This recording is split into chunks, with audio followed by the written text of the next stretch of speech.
Hello bachcho, let's read this question. The question says amongst the following compounds of the one which is most easily sulfonated is option 1 chlorobenzene, option 2 benzene, option 3 nitrobenzene, option 4 toluene.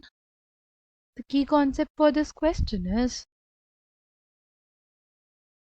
sulfonation. की concept क्या हो जाएगा इस question के लिए? वो हो जाएगा सल्फोनेशन. सल्फोनेशन बेसिकली हमारे पास होता क्या है? Sulphonation is basically electrophilic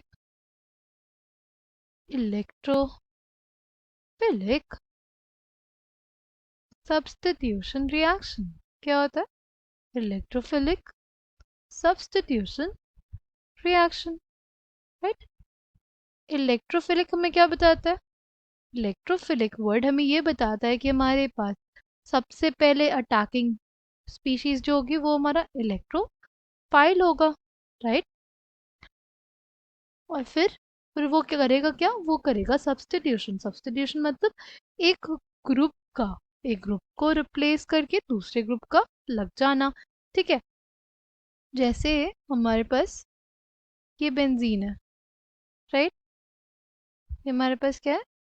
benzene है. राइट. ये हमारे पास क्या है? बेंजीन. ठीक. अब कोई हमारे पास इलेक्ट्रोफाइल होगा, आएगा. राइट. ये बेसिकली अटैक करेगी रिंग उसके ऊपर. ठीक. क्या बन जाएगा? यहाँ पे इलेक्ट्रोफाइल बन जाएगा, यहाँ पे कार्बोकेटायन बन जाएगा. ठीक. फिर क्या होगा? फिर होगा रेजोनेंस. फिर हमारे पास क्या होगा?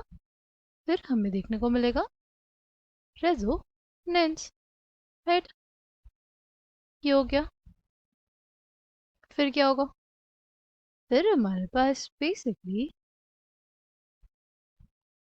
एक और रेजोनेटिंग स्ट्रक्चर हमें देखने को मिलेगा. राइट.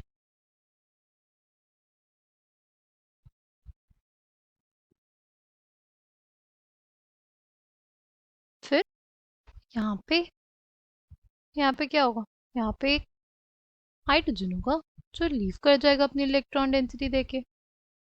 राइट. और हमारे पास क्या बन गया?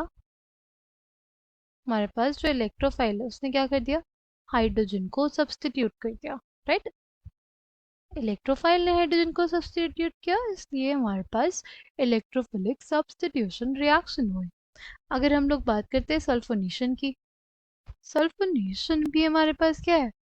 इलेक्ट्रोफिलिक सब्स्टिट्यूशन रिएक्शन है. राइट. इसमें इलेक्ट्रोफाइल क्या होता है? इसमें हमारे पास जो इलेक्ट्रोफाइल होता है वो होता है SO3. जो इसमें इलेक्ट्रोफाइल है वो हमारे पास क्या है? SO3. राइट. अच्छा, अब अगर बात करते हैं कि हमारे पास इलेक्ट्रोफिलिक सब्स्टिट्यूशन रिएक्शन है, तो हमारे पास जो सबस्ट्रेट होना चाहिए, जो हमारे पास क्या होना चाहिए? सबस्ट्रेट होना चाहिए. वो कैसा होना चाहिए? वो उसकी जो इलेक्ट्रॉन डेंसिटी है वो ज़्यादा होनी चाहिए. राइट. तभी तो वो हमारे पास इलेक्ट्रोफाइल पे इजीली अटैक कर पाएगा. राइट. अगर इन सबको देखें, यहाँ पे ये है हमारे पास क्लोरोबेंजीन. राइट. यानी बेंजीन पे क्या लगा है? Cl लगा हुआ है. और इसको देखें, ये हमारे पास है नाइट्रोबेंजीन. ये दोनों ही ग्रुप्स, जो हमारे पास क्लोरो ग्रुप होता है और हमारे पास जो नाइट्रो ग्रुप होता है, दोनों कैसे ग्रुप्स है? दोनों हमारे पास इलेक्ट्रॉन विड्रॉइंग ग्रुप्स हैं. राइट. दोनों कैसे ग्रुप्स हैं? ये दोनों ही हमारे पास इलेक्ट्रॉन विड्रॉइंग ग्रुप्स है. यानी ये क्या करते हैं? इलेक्ट्रॉन डेंसिटी को अपनी तरफ पुल करते हैं. ठीक है. तो ये क्या करेंगे? इलेक्ट्रॉन डेंसिटी को डिक्रीज करेंगे बेंजीन रिंग में से. अगर इलेक्ट्रॉन डेंसिटी को डिक्रीज करेंगे, राइट, तो ये उतनी एफिशिएंटली इलेक्ट्रोफाइल के साथ रिएक्ट नहीं कर पाएगा. इसलिए ये दोनों गलत हो जाएगा. अगर बात करते हैं टोलुइन की, टोलुइन में बेसिकली हमारे पास क्या होता है? बेंजीन से जुड़ा होता है CH3. राइट. ये क्या शो करेगा? ये इलेक्ट्रॉन डोनेटिंग इफेक्ट शो करेगा. क्या शो करेगा? Electron donating effect. अगर इलेक्ट्रॉन डोनेटिंग इफेक्ट होगा यानी बेंजीन रिंग में इलेक्ट्रॉन डेंसिटी को बढ़ाएगा. अगर इलेक्ट्रॉन डेंसिटी को बढ़ाएगा, राइट, अगर इलेक्ट्रॉन डेंसिटी को बढ़ाएगा तो तो हमारे पास जो अटैक होगा इलेक्ट्रोफाइल पे वो फीसिबल हो जाएगा और हमारे पास इलेक्ट्रोफिलिक सब्स्टिट्यूशन रिएक्शन भी फीसिबल होगी, राइट। तो मोस्ट इजीली सल्फोनेशन किस में होगा, टोलुइन में, राइट, क्योंकि टोलुइन में प्रेजेंट होता है electron donating group which makes it a good substrate, right? Option 4 will be the correct answer for this question. I hope you understood it well. Thank you and all the best.